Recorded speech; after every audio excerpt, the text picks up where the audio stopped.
morning, lovely friends. Great to have you all here today. My name is Danae. If you haven't met me before, I am here to help people who are representing themselves in employment tribunal, helping people deal with grievances with their employer. Basically, if you've got an issue and you've had to raise it to your employer and they still haven't done anything about it, or if you're having to take it to the employment tribunal, that is what I'm here to help with. I actually have a platform called Vala that helps people run their own cases and represent themselves when they can't afford the full fat law firm experience. Because, sometimes law firms, they're wonderful. I often describe us as the IKEA for law. Law firms are fantastic. It's like, get someone to build a kitchen for you if you can afford that. But if you can't, you can go to IKEA and they'll give you all the ingredients, all the materials, and the instructions. And that's what we do. We help people represent themselves when they can't afford the full services of a law firm. And I do a lot of lives to help people just figure out, how does this process work? Like, what are my options? What can I do next? Is there a legal angle to what is happening to me at work that it might be worth me, investigating and taking forward? What is the legal angle that I should be Googling? Hey, Jazz, good to see you. So yeah, if those are questions that sound familiar to you, if you have any questions along those lines, I am happy to help. Why do they, when you put a grievance in, pick fault in your statement? Yeah, good question, Dawn. I mean, the thing is about a grievance is it's a necessary step in order to maintain any legal leverage that you want to keep. You do need to go through the grievance process. And sometimes employers really do, employers really do engage with the process because they want to, there are great employers out there.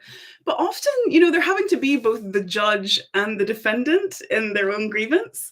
And sometimes they get really defensive. They want to minimize their legal liability. They want you to drop it because they don't want you to take it any further. There's lots of reasons why an employer might not, come back and say, golly, we did the wrong thing there. So yeah, I would please manage your expectations about what will happen when you file a grievance. Very few employers, unfortunately, will come back if there was a genuine issue and say, gosh, I own up to it. That was terrible. I'm so sorry. Let's make it right. Often you will get defensiveness to some degree. And so try not to let it dissuade you or, make you lose your confidence if you've looked into it and you're like, no, this really is a thing. Yeah, often the employer often kind of acts in this process like their word is everything and their judgment is everything. And I often remind people that the only person that can tell you if something was illegal or not is the tribunal judge. Like that is the only people who can actually determine whether or not something was illegal. A employer might say, we don't think that was illegal, but it's not up to them. It's and they are kind of biased. So yeah, I hope that answers your question a little bit, Dawn. My friend was dismissed at the end of their probation. Friends think it's due to their autism. Is that legal? The short answer is no, if that's not legal, if they were dismissed because of their autism. And there's very few circumstances that an employer could dismiss someone due to a disability. It would almost certainly be what's called direct discrimination under the Equality Act. And it doesn't matter that they were in their probationary period. Your probationary period, I have a whole rant about this on my TikTok. Your probationary period is basically nonsense, legally speaking. Like, your probation doesn't have anything to do with your legal rights. So people have disabilities, all people have protected characteristics. We all have an age, a gender, etc. And those things are protected from the hiring process onwards. Those have nothing to do with your probationary period. So in your case, Rita, your friend, if your friend was, let me know what you mean, Katie. if your friend was dismissed because she is autistic, then that's almost certainly direct discrimination with the protected characteristic of disability. What she would need to do next is contest the actual dismissal, look at ACAS early conciliation. All of this is laid out in my free action toolkit. Oh, okay, cool, Katie, thanks. So if you go to the action toolkit link in my bio, YouTubers, the link is in my profile, or if you just go to vala.uk and then go in the menu, you'll see action toolkit. That will talk you through the options that your friend could take next, Rita. Dawn said they made me feel like I was wrong they've made me feel like I was wrong about my disability. The thing is, like, again, the only person who can determine whether or not you have a disability is, again, the tribunal. They would use the Equality Act definition of a disability to determine it. And the basic definition is that it has a significant impact on your life and it has been happening more than 12 months. There are some exceptions for that 12-month side of things, like, for example, a cancer diagnosis. We wouldn't have to wait 12 months for that. But yeah, Dawn, the only person that can decide is a tribunal. And so if the grievance has not gone the way that you would have expected, the first thing to know is that you can appeal that grievance. And again, I would recommend that you do appeal the grievance because you want to show any future hypothetical tribunal that you have done everything that you could to resolve the issue. But I would also suggest, Dawn, that you look at ACAS early conciliation as your next step. Hi, Quietly Soulful. Good to see you over on YouTube. So if you are... Remember, you only have 3 months minus 1 day after the bad thing happened, not the date of the grievance, the bad thing happened, to start ACAS early conciliation, which preserves your legal leverage. And so if you are thinking about trying to get this issue resolved more, you would want to start ACAS early conciliation within that deadline. Again, my action toolkit link in the bio will give you all of that information, and that is totally free. Okay, user 126, I have a grievance on Friday. They have asked my outcome expectation. Does that mean that they admit that they are wrong? It's hard to know, user 126. It's pretty common for employers, so we have a grievance template that we sell, for example. And in the grievance template, we encourage people to make clear what it is that they want. And that's, from an employer's perspective, it's one of the first questions I would ask as well as an employer, because I'm trying to understand what's gone wrong, and I'm trying to understand how to potentially make it right. And I want to understand all of that before I make a final conclusion, if that makes sense. So it might be that they think that they've done something, or it might be that they're just trying to get all the information that they would need to make an assessment. And do I need to tell them the outcome at the meeting?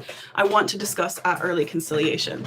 If you've already started ACAS early conciliation, user 126, you can just refer them to that and say, I've done that. But if you haven't started ACAS early conciliation, typically you go through the grievance first and you need to demonstrate to the hypothetical future tribunal that you have tried to resolve it there and then. There are a limited number of very serious circumstances where you would skip the grievance stage.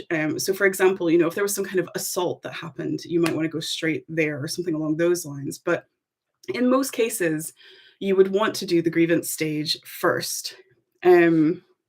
So yeah, you would want to show that you have actually properly kind of tried to resolve it by telling them what you want at that grievance stage.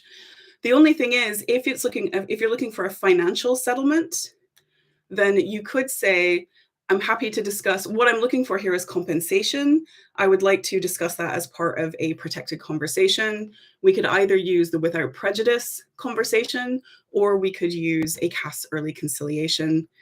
That's up to you. And if you don't know what I mean about without prejudice versus ACAS, we've got a webinar, how to settle. A free webinar, how to settle with your employer. I've just put the link. Sometimes when I put the link in the comments on the browser, it just doesn't work. So let me paste it in here. So this webinar can give you some more details. I've got a few questions over on YouTube. So, YouTubers, hi, do you do the skeleton argument? We can absolutely help you do your skeleton argument, Karen. We have a tribunal coaching service, and it's basically, we have some specific packages for like getting ready for the preliminary hearing, all that kind of stuff. Once you're kind of past the preliminary hearing, we have like a general coaching services package, which is bought 3 hours at a time, and we can actually absolutely help you prepare that. Let me just put the link in. So for everyone on TikTok, it's under the bio under coaching services. And I'll just pop the link in for YouTubers just to make it a little bit easier. And I'll pop it in, link into TikTok as well. So if you do want some help with that, that is what I would suggest, Karen. Can you use notes during a preliminary hearing? Absolutely. You absolutely can go in with prepared notes during a preliminary hearing. Yes.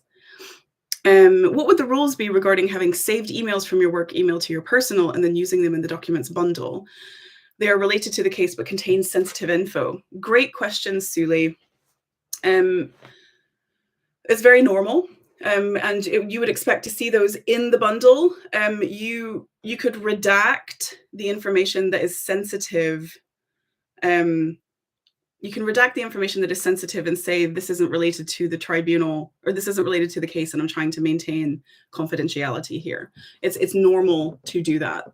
The only thing I would say, Suli, is be careful, because saving emails from your workplace that might have sensitive information could bring you up for an automatic breach of, what's it called?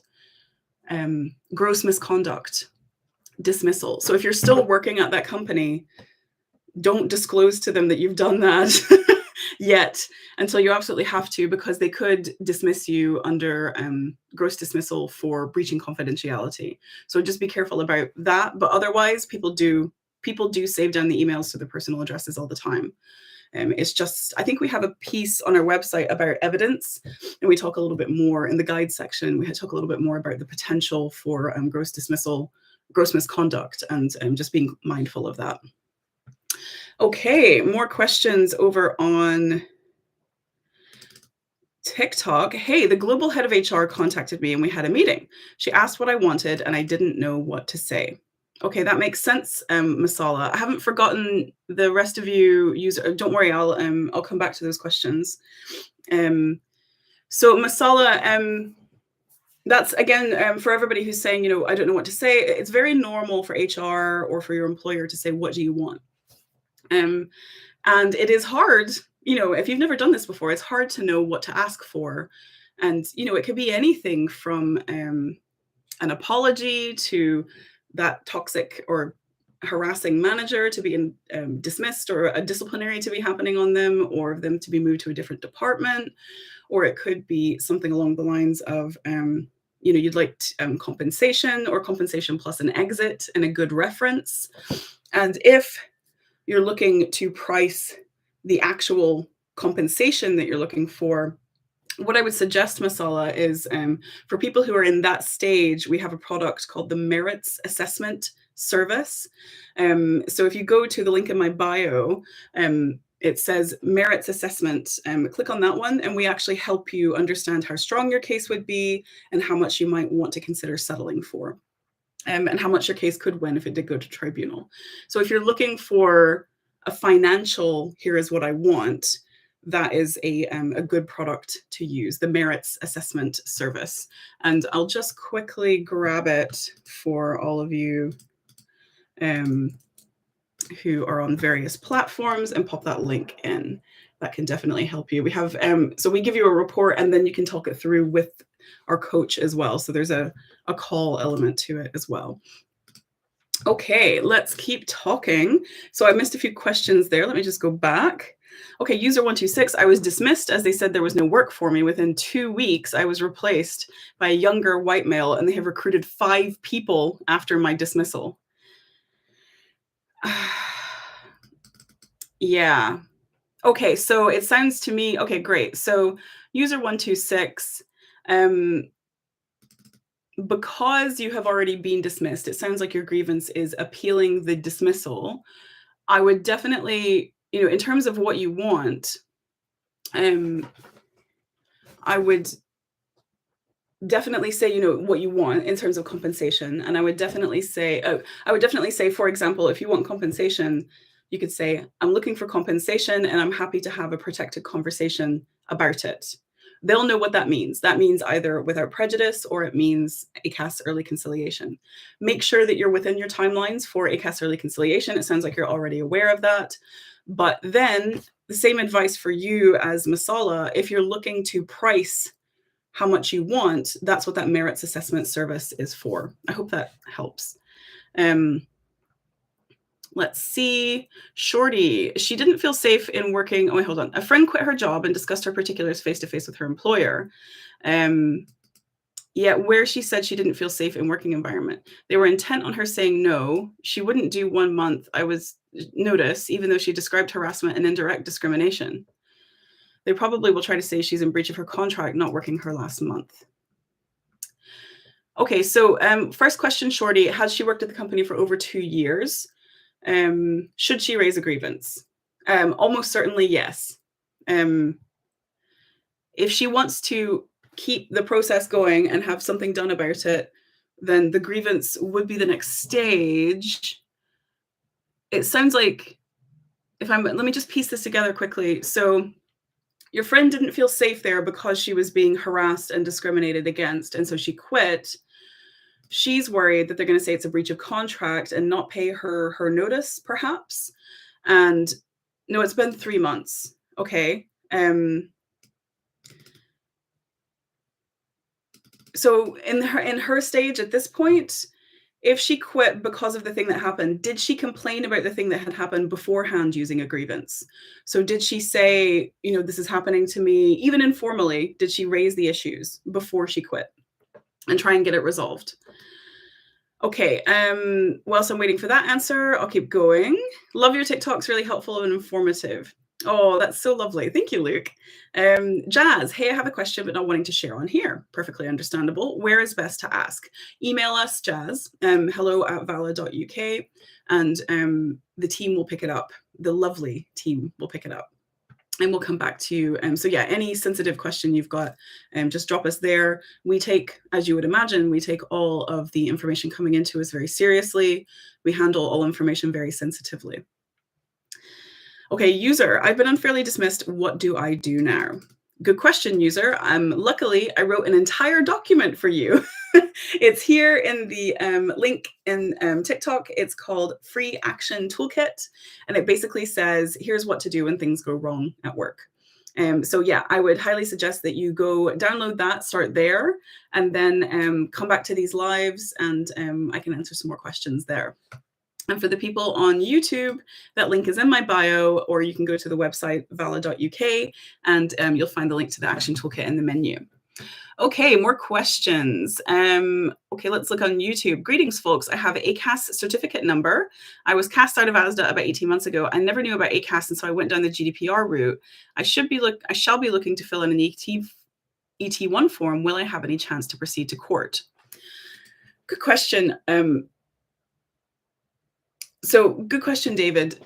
What you would be asking for is for the court to decide that it would be just and equitable to allow you to make a claim even though it is out of time. And the tribunal can decide to do that. Typically, the reasons that I have seen tribunals decide to let claims come through out of time, one of them is that the person didn't have any legal advice and then they didn't know that this was an option. You can make that argument. It's not the strongest argument on its own, but it is an argument, and I have seen it work.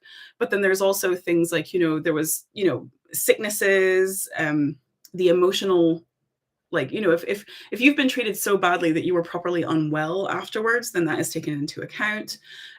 So the phrase that I would Google is just and equitable. I think that's the phrase that you want to search for. And that is what you will need to, when you submit your tribunal claim, what will happen is the tribunal will look at it and typically they'll accept it as like a tribunal claim. And then the other side will immediately say, I want to apply for strikeout because I think this is out of time. And typically what happens then is the tribunal will then schedule a substantive preliminary hearing. That's what it's called.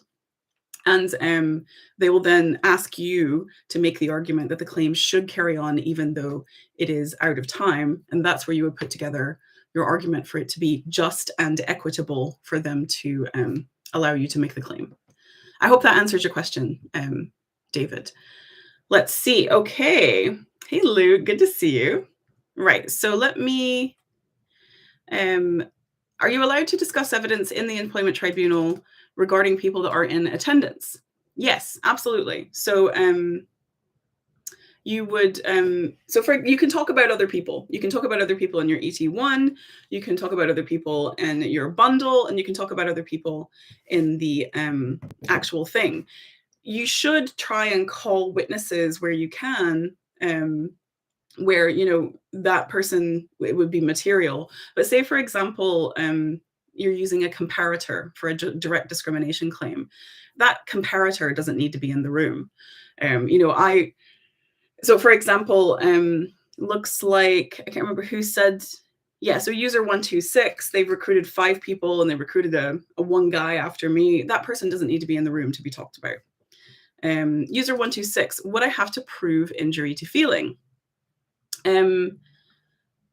Yes, if you want to ask for injury to feeling award, you would need to prove injury to feeling. Luckily for you, I just did a whole webinar on this, and part of it was about, sorry, my cat is, okay, that's okay. She's brought me her favorite toy. It's very loud. Sorry about that. Okay, thank you. Thank you. Okay. So I just did a webinar about injury to feelings so that you can see how to prove it. We cover a lot of time, especially towards the end of that webinar, about how to prove injury to feelings. I'll put the link in so you can get the webinar if you want to watch it. The top tip that I would suggest from what we learned is that your bundle should include not just the evidence to prove your case, but the evidence to prove the impact on you if you are looking to claim injury to feelings as an award.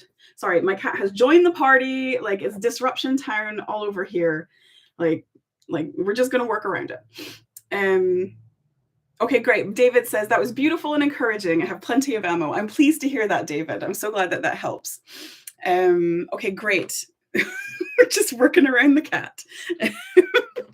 Let's keep going. 1 second. Let me get everything put back together. Where in the US are you from? I'm from Tennessee. I'm from Tennessee, and I've lived in Scotland half my life there.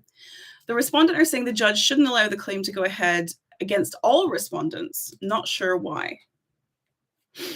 They need to say why. Typically, they would try to make an argument for that and ask the judge to make a ruling on that. I'm wondering which argument they're planning to make there. Yeah. So let's see. Right. So back to Shorty.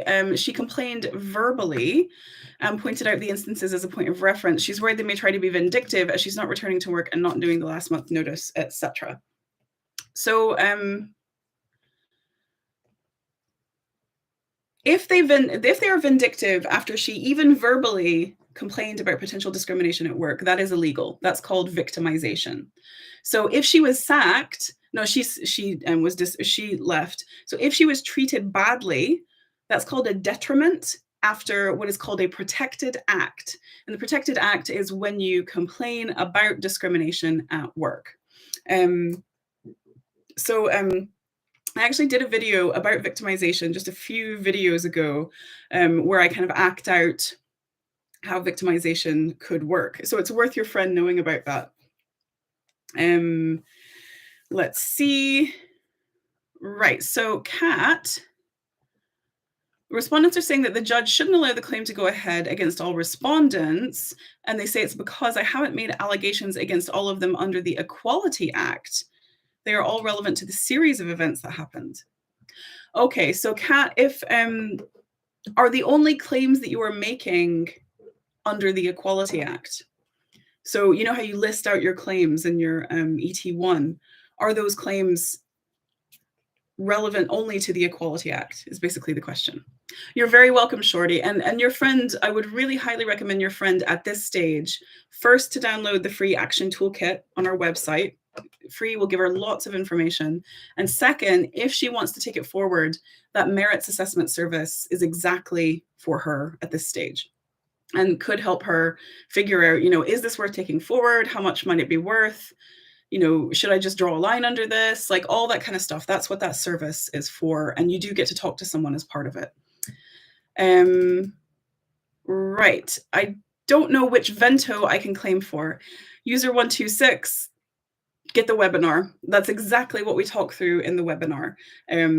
A very, very short version of the Vento bands explained is that the bottom band is for the less serious cases. The middle band is for the serious cases, and the top band is for the most serious. And they only give a few examples in the case where this was all determined. They said, for example, the most serious cases might be an ongoing campaign of discriminatory harassment, whereas a less serious case might be a one-off incident. That's all that they give you to kind of go for. So you do need to read other injury to feelings cases like yours. In the webinar, I talk through places to go and find those, and also talk through some examples and how to read them and how to learn from them. And we also give some benchmarks as well. Okay, great. Cool, Shorty. That sounds great. The UK startup I was going to join soon might withdraw the signed contract. Amrit, are they planning to withdraw the signed contract because of a protected characteristic? If so, that might potentially be illegal. Otherwise, it probably will be legal. Okay, so Kat's also making claims for constructive dismissal, victimization, personal injury, and direct and indirect. Well, then I'm assuming then that some claims relate to some respondents and some claims relate to other respondents. I'm not aware of a rule where everything has to apply to all respondents. Let's say hi to the cat. Let's try and get her out of the scenario. So yeah, I'm not aware. I know that multiple respondents. Yeah, I don't understand that one. Yeah, not sure what they're trying to achieve here. Yeah, do you, I can't remember, Kat, are you working with one of our coaches? This is the sort of thing that you would talk to a tribunal coach about with the coaching hours package, where you kind of sit down and you strategize together. It's kind of weird. Okay. All right, let's see. Quietly Soulful. I put in a complaint during the disciplinary investigation. I was dismissed, but I put in an appeal. I want to maximize the complaints procedure before a grievance. If I did not put in a grievance, would it go against me at tribunal? So in your particular case, it might not, because it looks like you tried to resolve it via the disciplinary vehicle versus the grievance vehicle. However, basically, the question isn't, will it go against you if you don't put in a grievance? The way that the tribunal thinks about this question is, did Quietly Soulful follow the ACAS guidelines for resolving an issue internally before they decided to escalate it beyond to the tribunal itself? And if Quietly Soulful didn't, then they could, if you win your case, they could potentially reduce your award by up to 25%. That's how they think about it and the kind of consequences of it. So what you really want to do is look at the ACAS code of practice and say, okay, in my situation, was the appropriate thing for me to do to try and resolve it through the disciplinary process? Do I also have to raise a grievance? So in your case, it doesn't sound like the grievance is as mandatory because you had the disciplinary process, but that's what you would be arguing to the tribunal. You would be saying, look, this is why I believe I did everything that I could. Here's what I saw in the ACAS guidelines. This is what I followed. So I hope that answers your question. AK, I was dismissed when I was in hospital. I brought a claim for unfair dismissal, discrimination, and injury to feelings. The respondent denied knowledge of my disability, even though I have substantial reports. That is so normal, AK. So normal for a respondent to come back with an ET3 and say, we don't know that you have a disability. You're going to have to prove it to us. In fact, let's have a preliminary hearing where you have to prove it to us.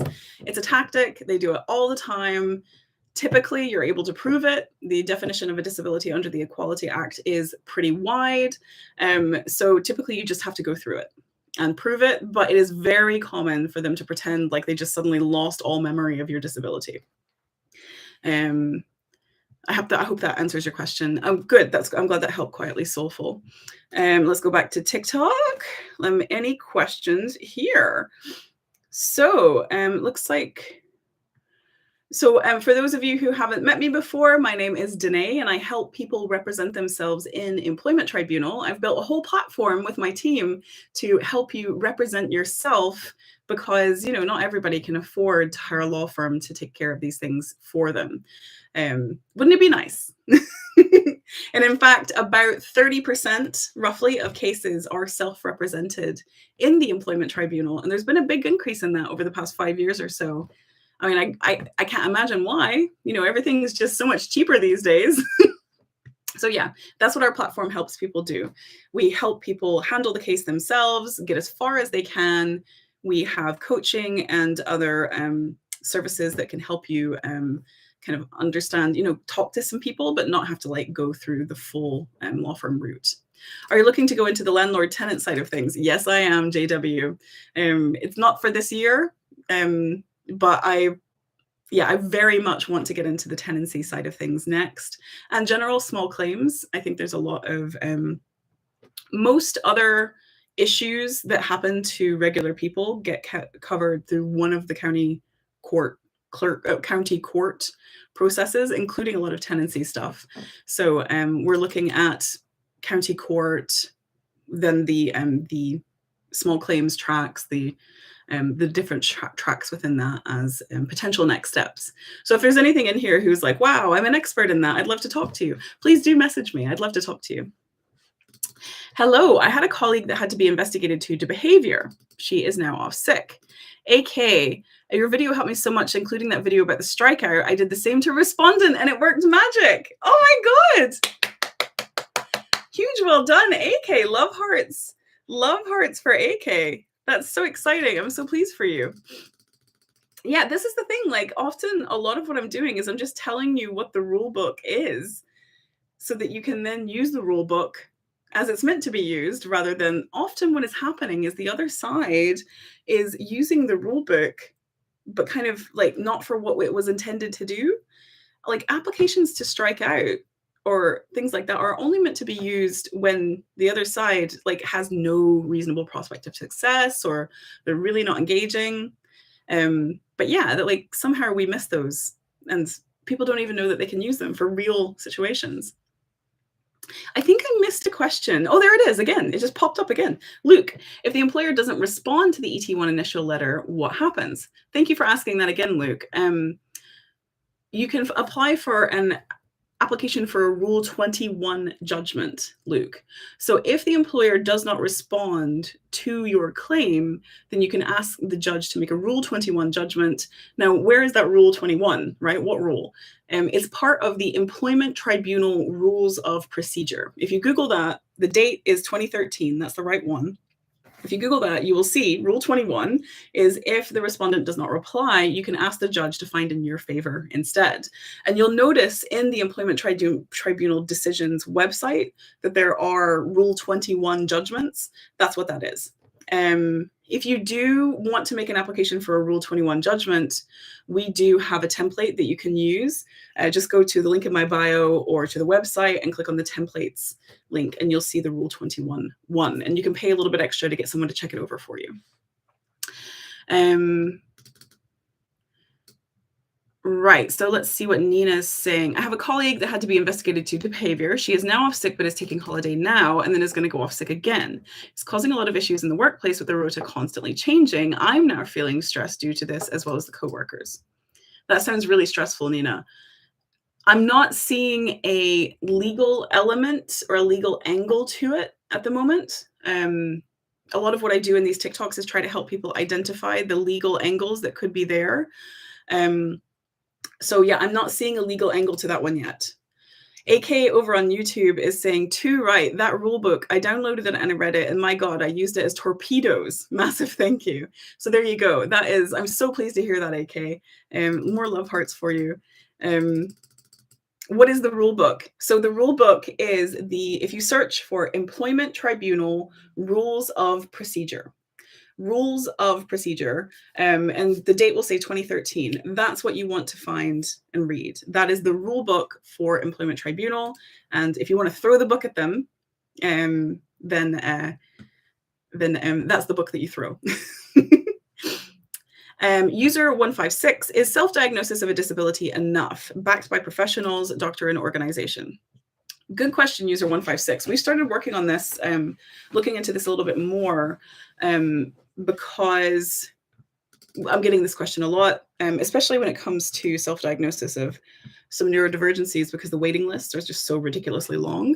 So actually, let me just dig up. I have notes about this that I haven't even properly read yet. So we will discover it together, shall we? Shall we? So, okay. Right, so we haven't,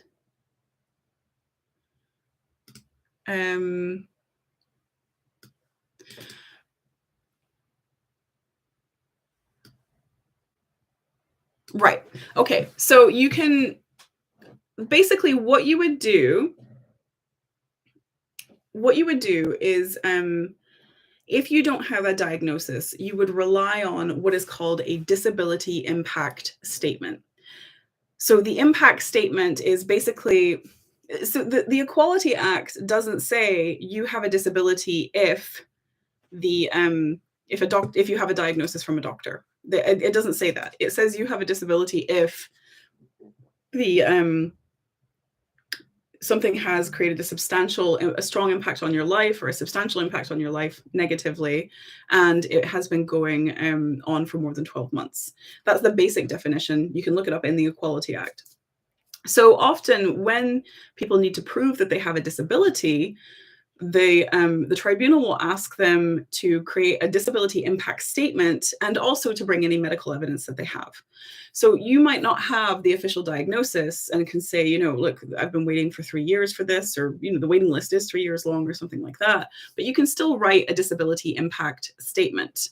And that is something that I'm going to do a video on. I don't have the document up that I think is useful, but what you basically want to show is the impact that this disability that you think that you have, and that you want to prove that you have, has on your life. So let's take ADHD for an example, because I'm diagnosed ADHD. I have terrible time blindness. I'm late to absolutely everything, and I have to put into place multiple coping mechanisms to make sure that I show up on time to things, including an executive assistant. So like I have to pay money to just make sure that people like get me to places on time. I'm terrible with money. Weirdly, professionally it's fine, but personally really bad with money. And so I've gotten into all kinds of like late parking things and situations like that over time. These have all had a significant impact on my life. And if you think about your working life, all of these things have had a significant impact on my working life as well. But this can be just about your life as well. But you do want to bring some of the work elements into it. And, some of the other impacts of my disability of ADHD has been that it's really hard for me to focus. It's really hard for me to create focus. And once I have focus, if I enjoy it, it's great. But if I can't create focus, it's really hard for me to do something within the allotted amount of time that was given to me. And so that can be a real problem. University was really hard for me, all that kind of stuff. So those are the examples of things that you might want to bring in. If it's depression, if it's anxiety, if you find it hard leaving the house, like all that kind of stuff is what you would talk about in a disability impact statement. And if you search for a disability impact statement, you will find some more guidance on it. I will do a video about disability impact statements and try and give you some more criteria that you can follow. Do you need to write a disability impact statement if you have only put in a race discrimination claim and are claiming for injury to feelings? No, it's only if you are claiming for the protected characteristic of a disability. But IBI, you would want to include in your witness statement, if you're in England and Wales, or in your witness account in Scotland, you would want to include the impact that the discrimination has had on you to make sure that you're showing you're justifying whatever injury to feelings amount that you're asking for. And so your witness statement should include the impact of the discrimination or the whistleblowing detriment as part of an injury to feelings part of it. And Ibby, I don't know if you went to our Injury to Feelings webinar, but if you didn't, you can still get it. I popped the link in the bio, or I'll pop the link in the chat. We go into a lot of detail about how to prove injury to feelings and how to work it into your witness statement, the kinds of words that you might want to use, all that kind of stuff. I have another friend who is having issues at her work. Can she get in touch with merits assessment? Of course she can. So the merits assessment is perfect for people who are people who have already done a grievance and it hasn't, like, they've tried to resolve the issue and it's not working, or they were dismissed. Like, it doesn't have to be a grievance if they were dismissed, but basically they've done, like, something has happened, they've tried to solve it and it's still not working. That's the perfect time to go through the merits assessment service. What kinds of questions can I expect from the grievance meeting from the employer? Great question. I did a video where that kind of talk through what to expect from a grievance meeting, so you can go back and watch that afterwards. But really briefly, your employer is required to conduct an investigation when you raise a grievance. So they need to find out the who, what, where, when.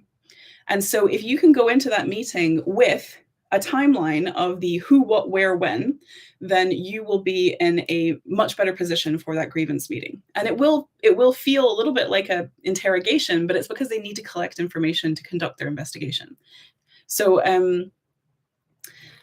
if you can use the VALA timeline, that's free. So you can use that and go through each of the sections. You can just go, lay out a Google Doc, anything like that. But here's what happened. Here's who was involved, what they said, what I heard, what I remember, where we were, this meeting room, like the kitchen, on Zoom, and exactly to the point that you can remember when it happened. And so if you go into a grievance meeting with that, that's going to stand you in good stead. Also be expected to be asked what you want. You're very welcome, Ibia. I'm glad that helps. Right, so I'm going to stay on for about another 5 minutes. No question, but I'm literally sat at home using your templates at Vala, and that's so great. Oh goodness, Charmaine, that is so lovely to hear. I'm so pleased to hear that that's helpful. That's so good. Thank you very much. How do I get in touch with you? You can email us, hello@vala.uk. The link is in the TikTok bio there. But for anyone, you can always email us, hello@vala.uk, and we can signpost you to how we can help, or if we can't help, how other people could help, etc. What happens if after the grievance meeting you experience victimization? Could they just fire for capability? Well, okay, first of all, victimization only applies if it is a discrimination grievance. So if you have raised an issue about discrimination, there's 6 types of discrimination. So there's a lot of different types that could happen. But if you've raised an issue about discrimination and they treat you badly afterwards, that's victimization. If you whistleblow and they treat you afterwards badly, that's a whistleblowing detriment. Same activity, different label. But if they do sack you, for example, and say you're just not capable afterwards, if you think that it's because of if you think it's because of the grievance that you raised, then that would be victimization, and that's illegal. A respondent solicitors omitted key emails from the bundle for Employment Tribunal next week. You can go back to them, ask them to include them, and if you've already done that, you could file a request for the specific disclosure. We've got that in a template cruise. Request for specific disclosure. Given that it's so short to the deadline, what I would suggest that you do is file it to the tribunal, raising that it is a deadline. Go back to the respondent and say, I have filed this. And then if you get into the actual tribunal, if they still haven't responded by that point, ask the judge to deal with it there and then before the actual hearing starts and say, look, I've already filed this request for a specific disclosure. I can't go on without this key evidence. And if they do order them to give the evidence, then you can say as well, I need a little bit of time to review this because obviously I should have had this evidence before. I need a little bit of time to review this. Can we adjourn or take a break, etc.? Okay, right. You're very welcome. Are there any legal angles to take when your boss is just straight up mean and has bad people skills? Sometimes, Rachel. What I would suggest, so if you've worked at a company for over 2 years, if that boss is so awful that they're just making your life impossible, like it is just impossible to keep working with that company, there's a potential constructive dismissal angle there. And if there's any element of their behavior that is relating to protected characteristics, there could be a discrimination angle. I would suggest watching my 6 types of discrimination playlist over on TikTok. That's super helpful. I provided the evidence to them, but they didn't include it. Oh, I mean, cruise impossible. That's ridiculous. If you provided them the evidence and they didn't include it in the bundle, in that case, I would suggest an unless order. So let me just pull that one up. The unless order is kind of like an or else order. So what you would basically do is ask the tribunal to say, if you don't include this, unless you include this, we're going to chuck your case out. That's the link to the unless order. So it's basically, please tribunal, will you order the respondent to do something? And unless they do it, they lose the case. And I would raise it again, like, the respondent has not included evidence that I provided into the bundle. This is a serious issue. Can you please action this immediately? Again, do not ask them to deal with the unless order before your hearing actually starts, and make it clear, I cannot carry on without this in the bundle. Can we deal with this first? Put your foot down. Okay. Right. So can you explain the criteria for whistleblowing? The employer disagreed. I'll need to pull it up because it's not something that I do a lot, but the general idea is that whistleblowing needs to be, hello, let's just read the list together. There is a great whistleblowing charity. In fact, I think we just linked to something on our social media accounts today that showed a lot of really good guidance for whistleblowing. Let me just find that for a second. Protect. So the charity Protect has a lot of great information about whistleblowing. And in fact, apparently they have a great helpline as well. So actually, what I would suggest that you do is go and check out Protect's website. It's protect-advice.org.uk. Let me just put that in the chat. There we go. Yeah, chat to them. They are whistleblowing experts. And let me just get the link to pop into YouTube as well. Okay, I think I'm going to go. I got to go do more meetings and stuff, but it was a pleasure to see you all today. Lovely to see you as usual. If I have missed your question, I'm so sorry. You can email us, hello@vala.uk. Lots of people who could use the merits assessment service this time. The link is in my bio on TikTok. The link is on the website for YouTubers, vala.uk, and then look for right there on the homepage. It's right there on the homepage, right in the middle. That is the link to our merits assessment service. So if you do want to find out if you should be going forward, all that kind of stuff, that's the service for you. The free action toolkit is so helpful for people who are like, should I raise a grievance? Should I do something about this? That's what I would recommend that you look at first. And if you are in the tribunal stages and you're looking for some strategic help, just a sounding board, somebody who knows about this stuff, then our legal coaches can support you through the tribunal coaching package. And that's under coaching services on our link tree and on our website. All right. Have a wonderful day, everybody. I will talk to you all soon. Mwah. Thank you all so much. And huge well done to all of you. So I'll talk to you soon. Bye-bye.